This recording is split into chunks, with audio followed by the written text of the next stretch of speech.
I want any fun made of my mother, except that for the fact that she was one of the voters who sent in an absentee ballot and forgot to fill in the bubble. She wrote Donna Fry, but didn't fill in the bubble next to her name. So that's it. Doesn't count. For those who don't remember remember this, what happened, have been too stoned since then to remember. Donna Fry was a write-in candidate for the mayoralty of San Diego. She won the most votes in terms of people's choice, but 5,000 people who sent in absentee ballots wrote in her name, but didn't fill in the little bubble next to her name. And her election was thrown out. Now, it used to be before Bush v. Gore, that there was a basic rule of law that the voter's clear intent counts, that you can't say gotcha, you can't say there's a scratch, there's a mark, you didn't fill in the bubble. That used to be considered a way to cheat and was not allowed by the courts. They say if someone writes Donna Fry, they obviously meant Donna Fry, whether they fill in the bubble or not. But you might say, okay, that was a joke, that was an oddity. It's not an oddity. Are you ready for this, America?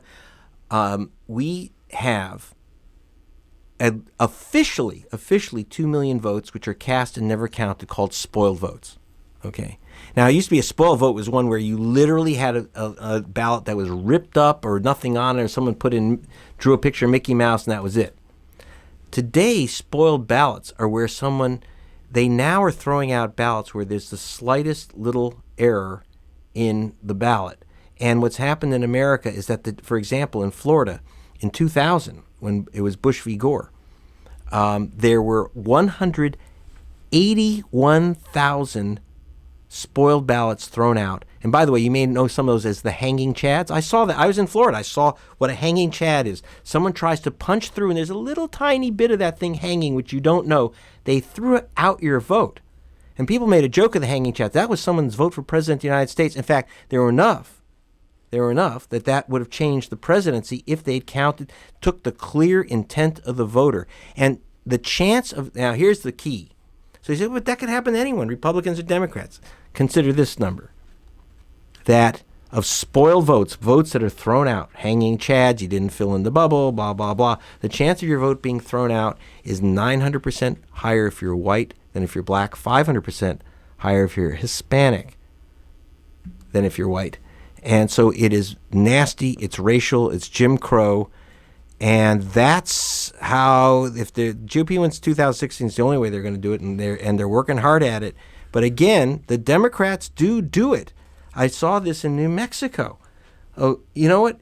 You had I was looking into investigating the massive disappearance of Hispanic Democratic votes.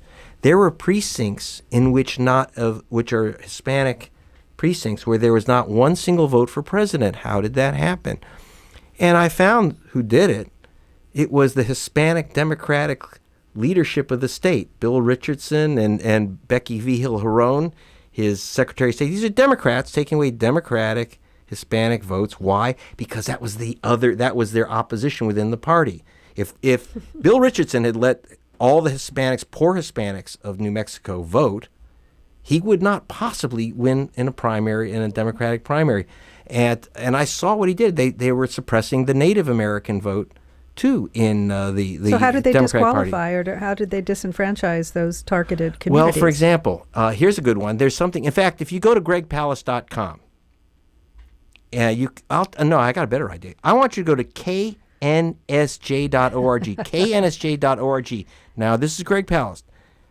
I want you to go to KNSJ.org, and if today, you make any donation whatsoever to this station, I don't care if it's a penny or $10,000. I really do care, but I'm going to say any donation to this station, include your address, and you're going to get a comic book, which I wrote with Robert F. Kennedy Jr., Bobby Kennedy, me and Bobby, illustrated by the great Ted Rall, the fired New York Times cartoonist. That's another story.